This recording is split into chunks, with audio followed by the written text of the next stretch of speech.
Hello, this is wmpyr. For today's video, I would like to share with you guys a training method that I think is very valuable, and I teach it to my students. Okay, so I call it image training. Okay, and when you go to a boxing gym, you're going to see mirrors up against the wall, right? And that's so that when you're shadow boxing and stuff, you can see your form. You can watch yourself do it, and you can correct your form, and it helps out. When you go running and stuff, you're not going to have mirrors, but you could look at your own shadow, and you watch your own shadow, and work on your form that way. Okay, so this is kind of similar to that, but it's different. It's different in the sense that we're not using mirrors, we're not using the shadow. What we are doing here, we want to use the wall, okay? So with the wall, you're going to pretend like this is a massive chalkboard, okay? And you have a chalk in your hand.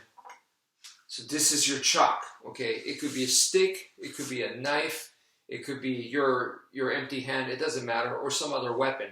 But imagine that there's a chalk there, and you're going to go through the alphabet on the wall.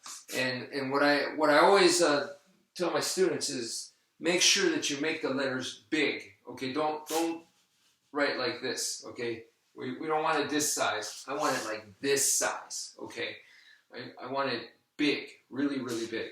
So on the wall, you're going to start off with, you're going to go from A to Z. Do the entire alphabet. So you're going to go 1, 2, and 3. That is an A. Let me show it to you guys. What I did was diagonal down, and then sideways.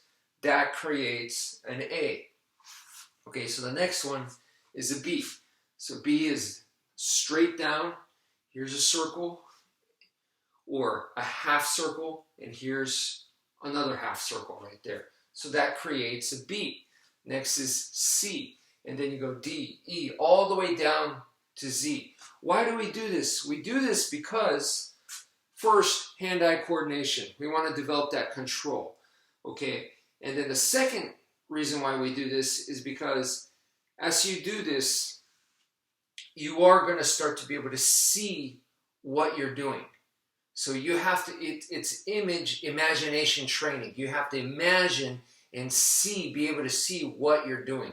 At first, it can be difficult for some people, but as you put into practice, you'll be able to see the lines that you're creating, okay? So the next reason is because what I want you guys to think about is when you're doing the angles of attack, heaven six, all this stuff that you're doing, when you're free-flowing or whatever, you're creating a map, okay? And the way that I've explained it to you guys before is that this map, when the bad guy comes along, okay, I'm like a Terminator, and the map is already inside my brain from training, just constant repetition. That's muscle memory. So this map of all these lines and curves and crazy movements, that's all from my practice, all this stuff, okay? That's all already in there. So when this person comes along, that map just gets placed on them. Just imagine like with a laser, I just put it right on top of them. And then I just follow those lines. So whether it's just his arm, or just his head, or it's his head and body, or it's kind of both right here, so it's arm, head, body, and head. Okay, so I'm attacking all three right here, or it's on his legs. It's just, I'm putting the map here, I'm putting the map here, I'm placing the map. So it doesn't matter if he's a tall person, a short person, I'm just put the map on the guy, and then I just go to work.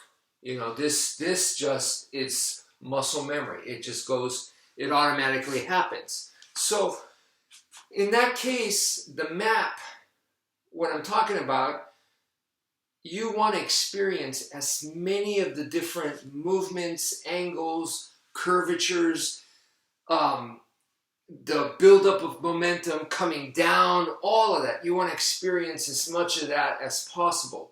So doing something like the alphabet against the wall, imaginary alphabet against the wall, is great training because it'll put you through a lot of movements that may not be in your angles of attack. So if you only do diagonal, diagonal, side to side, and stab, that's all you do, you're missing out on a lot of different other angles. So it's kind of like in Brazilian Jiu-Jitsu when, you know, you're on the mat and you want to experience as many different things as possible because, yes, you learn the textbook techniques, but, you know, a good opponent is not going to let you do that stuff. And you're going to be in situations where it's like, oh, man, I got to do the arm bar from the left side, and I'm not good at that, you know. So you want to experience as much of that as possible so that on the street or in a self-defense situation, you're less likely to be thrown off or less uncomfortable.